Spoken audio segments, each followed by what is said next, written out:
Hey guys, welcome back to another DBC film room. Today we're going to be covering the Falcons versus 49ers Week 6 matchup. And in this film, I'm very positive. I really don't have any negative plays.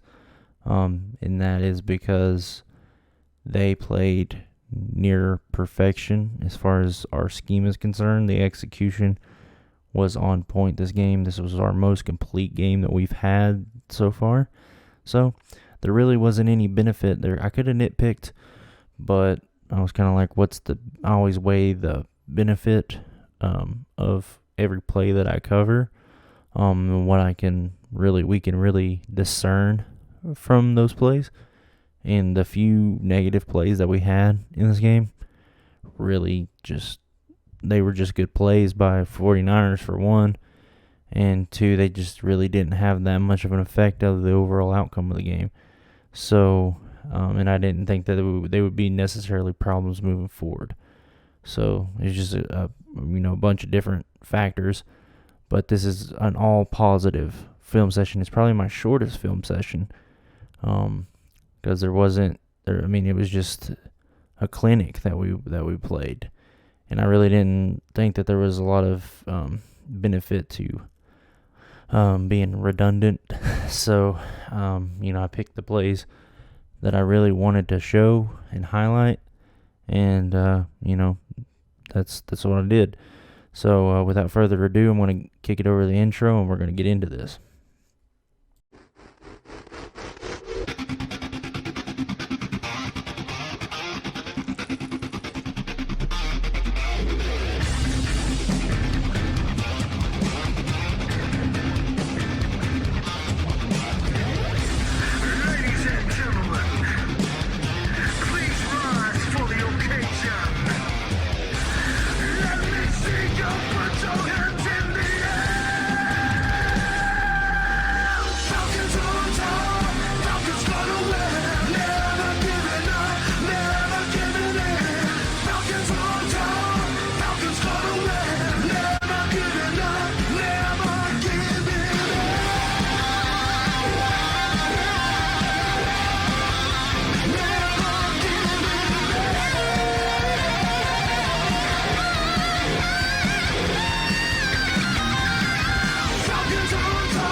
Alright guys, we're going to start this breakdown by talking about the offensive line in this run game. Obviously I've covered it over the year in each of my breakdowns, but they just seem to be getting better and better. And this game is no different. But it's not just blocking from the offensive line. It's all around blocking with this run. With this run game actually. They got off to a slow start. The 49ers played us pretty well in the run game. But what I like about this team is they stick to it. They have an identity. Their identity is they're going to run the football, work play action. The pass is going to be through the run game. And they just stick to it, and they end up breaking through and having positive gains late in the game, wearing teams out. And then here, what I love about this is one, we love that Pitts is back, and he does a really good crack block here, and it allows McGarry to get out to the edge. And then if any of you watch my Dahlman Spotlight, I talked about his athleticism in that, and he really shows that here. He gets to the second level and gets up on this linebacker, and it's just a great play, just all around. You'll see here they go into motion, which takes their best linebacker out of the play, just from that motion. And then they crash down here. Look at that block. That's great block right there. And then like I said, Dahlman's getting up to the second level. McGarry's getting out there on the edge. They secure their blocks, and then Caleb Huntley just does the rest. and they just push the pile forward, man. That's that's another thing. They just bully people. And I'll be showing another player so of that as well. Just incredible on their part, and so I wanted to start by highlighting them. And I wanted to show this play, guys, because it's not a big gain as far as the run is concerned. Probably about a 4-yard gain, 3-4 yard gain. But man, like, our offensive line is just comboing and getting up and bullying these guys. I mean, you'll see Lindstrom here comboing with McGarry, but he gets up to the second level and just smashes the linebacker. And then on this side, they have a combo with Dahlman and Wilkinson, and it's just beautiful to see. Like I said, just a toughness that we haven't seen from this team. I mean, they're just bullying people, and that has effect throughout the game, not just in the yardage, but you really wear down a defense if you're able to do this the whole game. And we just haven't seen a toughness and an identity from this team like this probably ever, at least as long as I've been watching them. Maybe you go back to like the 98 team, something like that, but I mean, recent memory, we have not had this toughness. And what I love, again, is just the identity of this team. It's just it's ingrained in them, and that's what they're here to do, and you just love to see it. And like I said earlier in the game, we had struggles, but the run game was there when we needed it. Like I said, we stuck with it. We just stuck with our game plan. We would take 1-2 yard gains. Sometimes they get us for a loss, but we just stuck with it throughout, and it paid off in the end. And like I said, these aren't huge gains or anything like that, but they're just great to see, because again, I mean, look at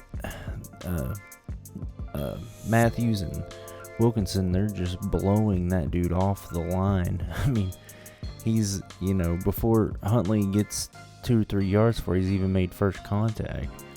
And I mean, that's just throughout the game, that is so invaluable, man.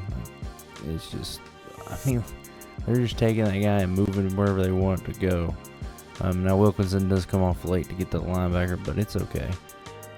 You don't have to be perfect.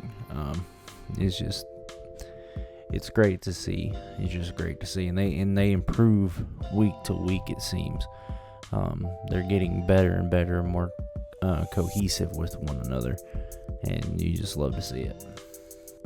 Now, Mariota put together another great performance in my mind, watching over the film. But honestly, everyone was talking about his passing efficiency, which was great, and I'll get into that.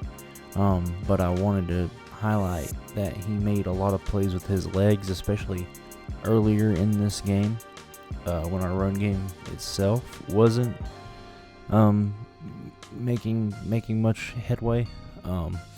That just kept us on schedule and kept us, in front. And on this play, he just escapes pressure. Like it's a, traditional pass play. They're calling a blitz here. And Pitts gets out late. He kind of chips a guy and comes out in the flat, so he's open. But Mariota can't really get to that read because of the pressure. So he just takes off with his legs, which is great. He got about a 10-yard gain or so, or probably more. But it's not really about the yardage. It's about he just keeps us on schedule and makes a play. I mean, he just steps up, look at that pressure. And you see, like, if he could, get it out to Pitts, I mean, obviously it's a big play. But when you're under pressure like that, I mean, you're not going to be able to really assess the field the same way. So it's just a great job that he got out. He's got this green grass here, and he just takes what he can get. And I mean, it actually ended up being a pretty large gain. But like I said, the yardage is kind of secondary to the point of, I mean, he kept us out of getting a negative play by escaping with his legs. So that's a huge play. And here, Marcus just makes a play for himself because the 49ers actually play this well, defend this well, but Marcus Mariota just makes a play and gets in for the score. Because we're going to run a read option, and what the 49ers do very well here is they actually crash down on the line here, create traffic, create trash. So it's not a good decision to hand off because there's just so much trash here. The running back can't get out, and then the read defender, which I think is this player right here, he stays home, and his responsibility is taking Mariota because they want Mariota to keep it. Either that or the way they want it is for him to maybe hand it off. Like I said, they've defended it both ways. They got this guy out here, he's staying home. His responsibility is Mariota.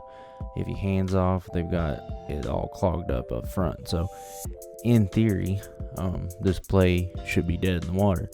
But Mariota keeps it and just makes a play and gets to the edge. Yeah, you'll see this. I think it's 28 here.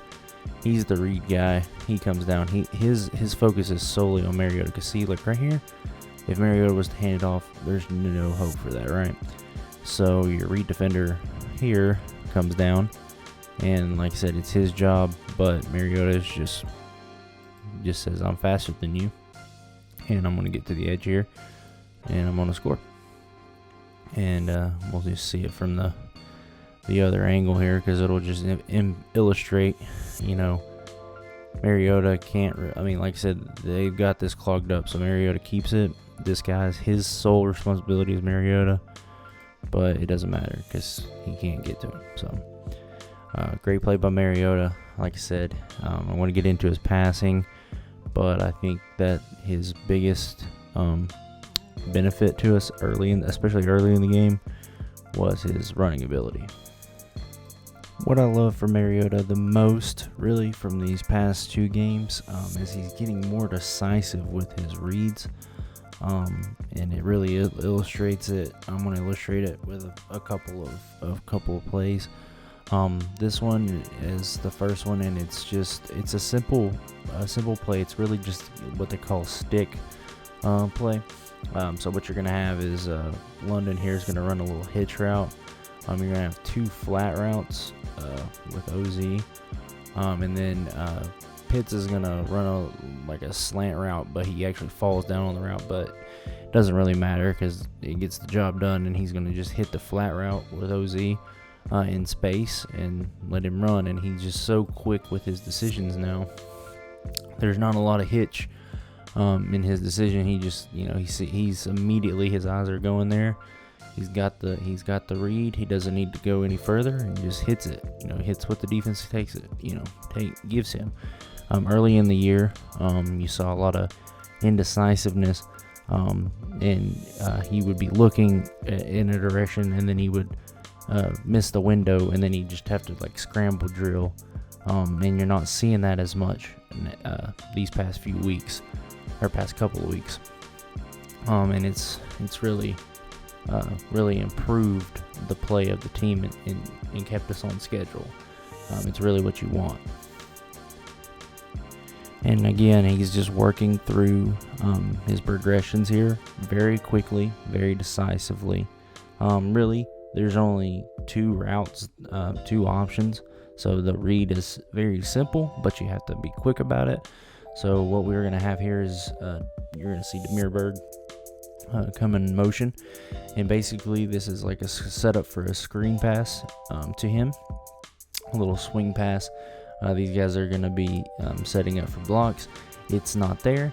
He quickly sees that, and then he gets to this backside where Pitts is running a post, and he hits him in stride, but it's just his quick decision. Watch his eyes, because it's just so quick. He just, okay, you see he coming in motion, ball snap, he gets out there, okay, he's looking, he sees that we don't have the man advantage.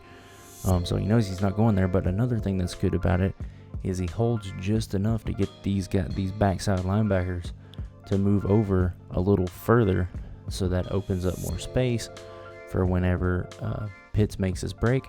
He comes in, like as soon as Pitts is making the break, he's shifted over, and they can't make the play, hits him in stride. Just a really good play. I mean, really elite play. So, I mean, I love to see it. Like I said, and we'll play it because, Pitts hits him with the dirty bird. But it's so much of an improvement from what I saw earlier in the year. And you can go back and watch my other breakdowns. I do recommend it. Like I said, this is a journey. From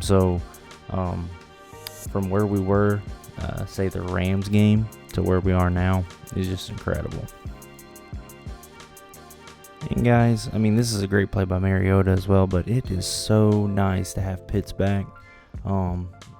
He doesn't get the ball here, but again, as I've explained before, that Pitts doesn't really have to get the ball to be a factor in the game. And you'll see here, he's running a hitch route, and he freezes this DB and this linebacker here, and then OZ's just running a little over route, and he gets into this space. And of course, Mariota's making great decisions, as I've stated before, and he just hits him, and he gets a big gain. But just watch Pitts. Just watch the effect he has. Like, look at this linebacker. He's frozen. This guy's frozen.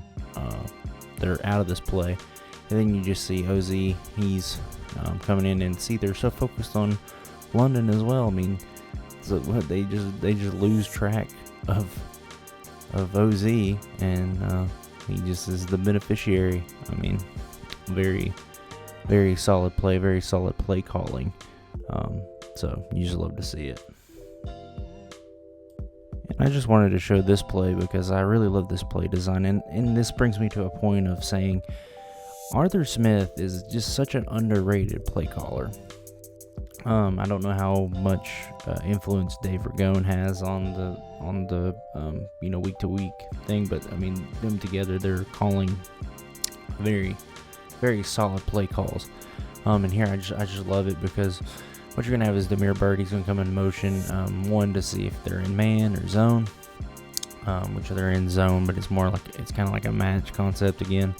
A lot of teams run that continuously. And then what they're going to have is just Damiere Byrd's going to come out on kind of a wheel and then kind of sit down on his route. And then you're going to have Hennessy come in on a little over. And then London's going to run a little shallow crosser here, drag route kind of. And then you're going to have Pitts come out in the flats, and it's going to be like a screen pass. Because with the motion and him coming out here and sitting on this, he creates a void here, a space here, and then Pitts just gets it fit in. It's not a huge gain or anything. I just love the way the routes work together, and open up and make them simple reads for Mariota to be decisive with the ball. Because that's another thing. Like, the reason that Mariota is able to be so decisive is because the progressions are very simplistic, and that's not downgrading the plays or anything like that, or downgrading Mariota at all. It's what you want. You don't want your quarterback to have to think over and over again, because that's whenever you get mistakes. What you want is him to just be able to go boom, boom, boom, boom. Have 2 or 3 reads. He just gets through them. And he knows what he needs to do, and he just sees it and goes. That's what you want. That's what good coordinators do. So you don't want your quarterback thinking in the moment, because that's when they freeze up and that's when they make mistakes. So you gotta give Arthur Smith and Dave Ragone. Like I said, I don't know how much influence he has on the play calls and things like that. It's pretty much Arthur Smith's show, but they're just calling masterful plays. And again, I wanted to show this play. This is a great RPO action by Mariota, but the decision making, the decisiveness of this play is just incredible. He's reading the middle linebacker here, and this guy is a tremendous player, but Mariota just reads off of him, and he gets back to the slant here that Drake London is running, and he just fits it into such a tight window too. Just a great throw to get it in there between the defenders. I mean, so I just wanted to show that real quick. There's not much, I talked about the RPO and everything in the last video, but I wanted to show that because, again, it just shows the decisiveness that Mariota is showing at this point. It's just incredible. And guys, what more can we say about Drake London? I mean, honestly, he's running away with Rookie of the Year, Offensive Rookie of the Year in my mind. He's just an incredible player. And Mariota's developed such a trust with him to throw this ball. I mean, this defender has pretty good coverage here, but Mariota knows that if he throws it, he's trying to throw kind of a back shoulder, but it's not the best thrown ball ever, but he knows that he can just get it in the vicinity of Drake, and he's going to make the play. So, I mean, he just comes in. I mean, that guy's trying to get physical with Drake, which is the word, This ball is look at whenever Mariota throws this ball. Look at where Drake is at whenever he throws the ball. He's blanketed. But he has so much trust in him that he just throws it up. And he knows he's got one-on-one coverage. So that's what he sees. He doesn't have to see anything else. He just sees that Drake has one-on-one coverage, and he's like, I'm going to take that matchup. And he does, and it's a pretty solid game. And just a great play by Drake. We've got an elite receiver on our hands, I think. I did not expect him to come into his own this quickly, but I love to see it. And this is probably my favorite play of the game. It's not a huge play, but I mean, it is a huge play in the situation of the game. We're looking to run out the clock on the 49ers at this point. Just burn as much clock as we can, and we get this first down. But we're just running a little. There's a little flat route here that OZ is running. It's just a great throw and catch. Like, Mariota decides quickly where he's going with the ball. He throws it to the far sideline here, so this defender has no shot at, picking up the ball, getting a pick six. So it's either going to be an incomplete pass or OZ's going to make the catch, and OZ makes the catch and then stretches to get the first down. Like, this is my favorite play of the entire game. Just incredible. I'm going to show it from the field view. Hopefully they show how quick. I mean, he gets in, just makes the decision, throws it out, makes the first down. And that's big, because that's like at least like 2 minutes off the clock, with the first down, 2 minutes plus. So I love it. And I actually wanted to change up pace before we get into the defense, because I wanted to actually show a couple of special teams plays, because there was 2 huge special teams plays that were made in this game, and I think that they deserve to be highlighted. We talked about Avery Williams on the offensive end, but he's also been tremendous on special teams as a returner. And on this play, the kicker or the punter outkicks his coverage, and what you'll see from Avery Williams is he just puts, and I'll explain whenever he kicks down kind of the mindset that Avery has here, because it's kind of important. Let's see when the ball gets there. So you see where he's at. He's catching it like the 6-yard line.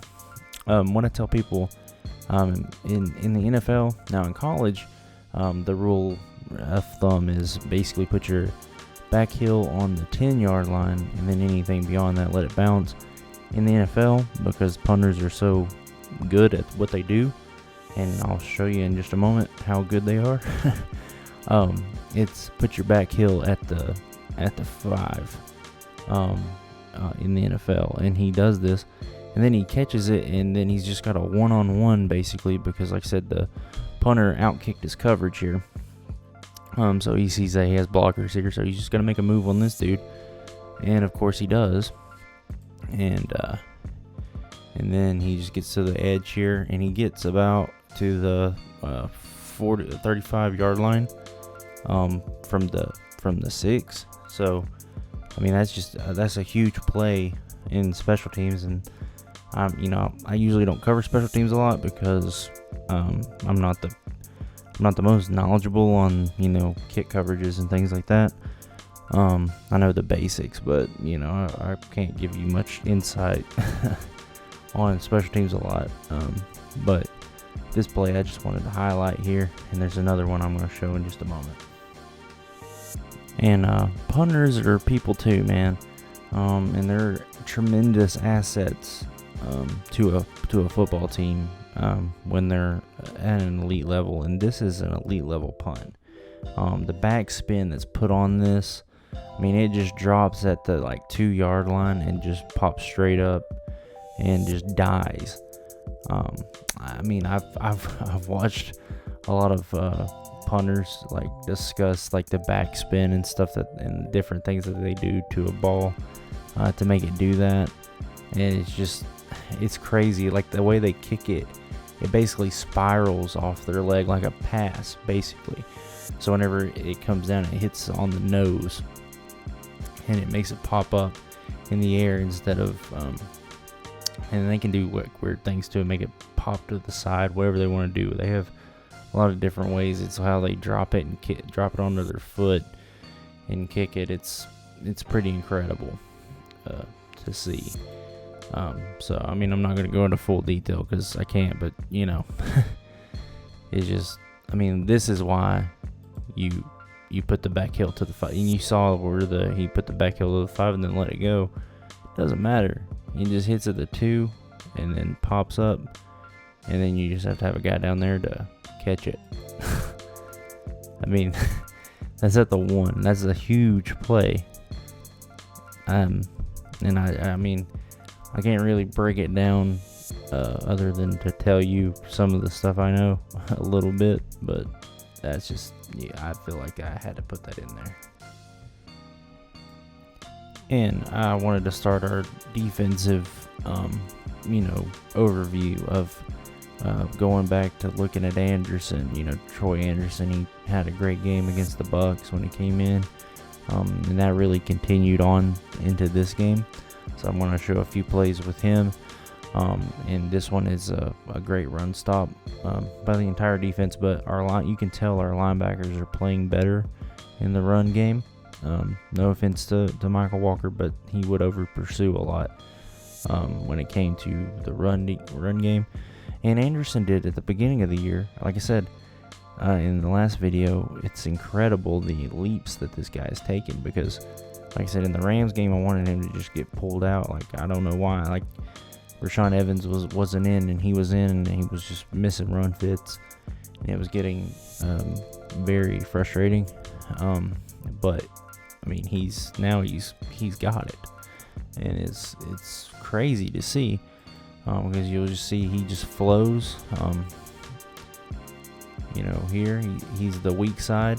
He's the weak side defender, or the weak side linebacker in this play. So he's looking to on the back end here. He sees the cutback, and then he's able to, not only is he able to recognize it, but he's got the athletic ability to switch with the running back. Obviously, he played some running back and quarterback in college, and he's got the athletic ability to just change direction, get in the hole, and make that play, which we just haven't seen linebacker play like this. I mean, Rashaan Evans is good too, but the fact that we've got this guy and he's, a rookie, and he's already in week 7 here. He's already getting it. What more can you say, man? He's gonna be special. And this is another play he made later in the game, where he just blows up a screen pass to Deebo Samuel by himself. So it's just incredible that he's able to do these things, because a lot of teams, this is a great play design. They have 3 linemen on potentially 2 defenders, really 1 defender with Deebo Samuel. That's most other teams. That's a pretty substantial gain. He's off to the races. But Andersen recognizes it. Not only does he recognize it, he has... he just jukes out the freaking lineman, and then the other guy is trying to get there, but he just finds that little space, and then he's able to secure the tackle on Deebo. And you see Deebo's frustrated because he knows that he had... let's just run that back. Let's watch it in silence, because this is worthy of that.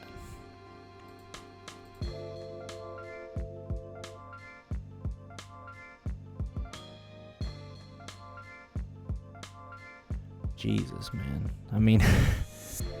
Just incredible. He is. I gave him comps to Luke Kuechly whenever we drafted him, but obviously that's his ceiling. But he's probably gonna get there with this. And it's just a testament to our coaching as well, our coaching staff, to get this guy ready. Because like I said, just a few weeks ago, I wanted him off the field. It was nothing against him. It was just he wasn't ready, and now he's ready. And how does that happen in that short period of time? I don't know. I don't know what they're doing, but they're doing. I want them to keep doing it. I wanted to show this play because it was kind of impressive to me, to see how we dealt with the bunch or the stack here with receivers. So we're running like a man coverage, like a cover 1. But if you notice how they have these DBs stacked, right? So they have Hayward's going to take Deebo here. Alford's going to take Jawan Jennings here. And, Grant is manned up with Kittle here.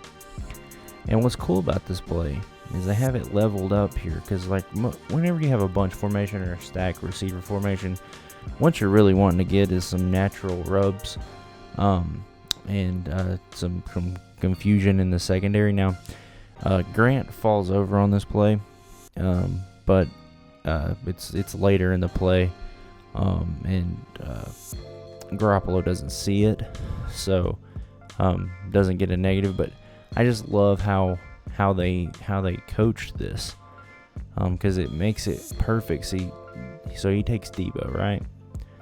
And then you see Alford coming over because he sees Jawan cutting in. If they were closer, like say he was down here, then they're going to get crossed up on each other, right? They're either going to have to pass off or something else. But since they leveled it off here, he's got the space to cut in here. And then Grant's got his eyes on Kittle, which Kittle fakes inside here. But he has enough space so that he doesn't get, if he gets faked out here, because Kittle actually ends up coming outside. He goes inside and then tries to cut outside, but there's not, see, they have all their space. They're not trafficked up. And really, Grant, honestly, looking back on it, they might have, I don't really know. I guess they just let him hand fight here, but he falls down. But see, Garoppolo is already, by the time he falls down, he's already looking elsewhere, and there's just nothing there. So, But I just wanted to show that because I hadn't really seen a defense do that before with those bunch sets. But that's a very, very smart way to do it, because you just take out the advantage of them possibly getting you crossed up on the play. All right, guys, and I wanted to actually highlight Darren Hall a bit here. Like he had 2 outstanding plays that just changed the game back to back in this game. And the first one, he's gonna stay stride for stride with Ayuk, who's running a post route. And Jimmy G throws a good ball, and I do want to give him some credit because he actually played a really solid game and hit a lot of throws that his receivers just failed to catch. So I just wanted to give him a little bit of shout out because a lot of people give him crap, but he actually played a very good game in my mind. But Darren Hall just makes a great play here. You'll see, like I said, they're just manned up basically, and he's running stride for stride with Ayuk, flips his hips and makes the play. And you'll see on the field view how close this was to being a completion, and he's able to make that stop here. That's just incredible play. I mean, he makes an even better one on the next one. And again, I'm going to show this play. This is a great play by Darren Hall, but I also wanted to use it to say, like, this defensive coaching staff is getting these guys ready. Because Darren Hall came off the bench. What I love about what I saw from them was that they were all communicating. They were all getting to their spots on every level. And Darren Hall, who came off the bench, actually makes a signal mid-play to Hawkins, which sets up an interception off a deflection that he makes. It's just, I mean, it's crazy the communication that, I mean, at the beginning of the year they were missing assignments, blown coverages, couldn't keep up with the speed of the game. But now you have even guys coming off the bench, just taking over and knowing their role and being able to communicate that with one another. And that just is a testament to coaching, because I mean, Darren Hall has always been a decently athletic player, but now we're seeing him grow into a guy that can be a starter or a very high-end backup for us. So that's just a testament to this developing of this coaching staff. I mean, he was on our practice squad to begin the year, I'm pretty sure, if I'm not mistaken. If he was on the roster, he was one of the last to make it. I think he was on our practice squad though. I've slept since then, so I forget some things. But just an incredible play. And like I said, I'm going to rewind that because you'll see when the play goes, you'll see him point. See, he's telling him that he's telling him to take 83 here because he sees the crosser coming there across. That's all I can say is that he sees that coming. So I don't know if he saw that on film or what, but he calls that out because you see he's pointing, take him, because he's letting 83 go, and then he sees the crosser, and then he comes out and plays it, and then because Hawkins was going to play that, he's already in position to make the interception here. Just, I mean, that's an incredible play, and it deserves recognition. And this was the last play before the half. And what I wanted to point out to this was a unique defense design for the last play, but it was actually kind of neat. So the situation, if you don't remember, it's 3rd down, which doesn't really matter. They're down. There's 9 seconds left in the half. That was the big thing. 9 seconds left in the half. No timeouts for the 49ers. They're trying to get into field goal range. Now, I will say that we kind of get a little bit closer to a pass interference call than I would like to see on the last play here. But look at this this defensive call. So we're rushing 2, and then we have like a circle of our defenders here because the middle of the field is not relevant because they can't throw it to the middle of the field unless it's in the end zone. So you have deep guys here for that. So they know that they're gonna have to have a play to the sideline to try to get in field goal range with 9 seconds left. So what does Dean Pease do? He goes, okay, so what I'm going to do is I'm going to have this big circle here. So the middle is wide open here, but we're going to cover these sidelines. And like I said, we kind of get lucky to not get a pass interference call, but I thought that was kind of a unique design for situational defense. And so I wanted to kind of put it in here real quickly. Alright, so I wanted to finish out this film session with a couple of plays from AK-47 Arnold Ebiketie here. So I wanted to highlight this. Like, this play was actually nullified by a hold by Carter. But I did want to still put it in here because of the technique that Ebiketie showed on this play. It was just such a good play, and this was actually the play before the last play that I showed.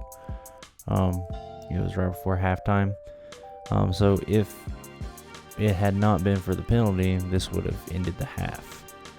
And so it was just a great play. I mean, he gets a good burst off the line. The tackle's kind of been getting worked by Ebiketie at this point, so he's trying to get out on the edge. And Ebiketie uses that to his advantage to cut inside, and then he puts a hand in the chest, and then he comes back outside. And look at this tackle. He's so off balance. He's getting worked. And then not only that, Ebiketie strips the ball. Like, that's insane. Like I said, Carter nullifies it because you see he just yanks down Kittle here, but it's still a great play by Ebiketie. And I'm going to show another play, and I'm also going to leave a link down below because there's another YouTuber that made a great video showing how well Ebiketie played in this game. That's why I really didn't want to cover him too much because there's already a video out there showing how well he played in this game. And I'll leave a link to it in the description. But I just wanted to highlight a couple of plays from him because he played so well. And I wanted to end actually showing, I'm going to get back to Ebiketie, but I wanted to actually combine these two plays together because they were such huge plays in the game. This is a 3rd and 1 play. Their drive, the 49ers have had a long drive that took a lot of time off the clock, and we actually get a 4th down stop on them. Spoiler alert. But yeah, what I wanted to show first was just how well Alford and Ford played this, because Alford gets outside to keep contained, and then they have a pulling offensive lineman here, and Alford ducks under the block to stay in. First, he keeps it from going outside, obviously, and then he's got Ford to help him inside, but he also helps get into the tackle to make sure that it gets to 4th down. And that's just, it's an incredible play. So I just wanted to highlight that. And then I'll show the next play as well. I will actually just keep it running here. So the next play, you'll see Ebiketie here is actually in coverage with Deebo Samuel. And you would think, that's a mismatch, right? Well, Ebiketie's got other plans here. He stays with him, and obviously that's where Jimmy G goes because he thinks he has the advantage. But because Ebiketie is able to stay in stride, it's a great play for us. And that's just incredible that, you have your edge rusher that can actually give you coverage on a wide receiver. Just shows the athletic ability of Ebiketie, which is why I wanted to segue those two plays that he made together.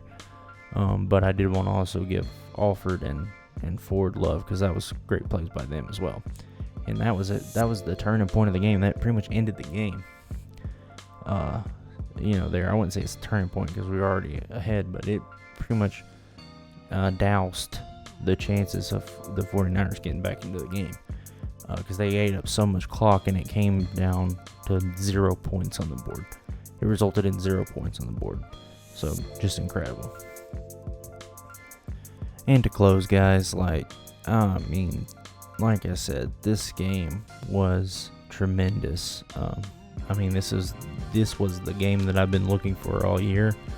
Most complete game that we put together so far. And I really love, like I said, Mariota has put two really good games back to back together. Unfortunately, one ended in a loss, and we're not going to get into that why. But we've won 3 of the last 4 games, guys. And we really should have won the other one. And so, coming from a team that last year didn't win back-to-back games, hasn't won back-to-back games before recently for a couple of years now. It's just great to see that we're finally coming into our own, and I think that the wins are going to start to stack up with a lot more frequency. It's kind of cool to see. I said, the first breakdown was the Saints game, and we blew that huge lead and everything, and everybody was feeling like, oh, this is the same old Falcons. And I tried to tell people, even though it feels the same, this is a different team entirely, and they've shown that now over the course of the year. And I'm really looking forward to seeing how everything shakes out. Like I said at the beginning of the offseason, this team is going to be competitive, and they've been competitive in every game that they've been in. And so that check, but I didn't know how it would, translate to a record. But now that we're into the season, I think this is a playoff team. I really do. I think they're going to start winning with a lot more frequency. I think this division is very winnable. If not, we can get into a wild card. The NFC's down this year. And I think this is a playoff team. So we'll see how it shakes out. But with that, I'm signing off. This is your boy Ripcliffe. If you'd like the video, like, comment, subscribe, share it out to your friends, and peace out.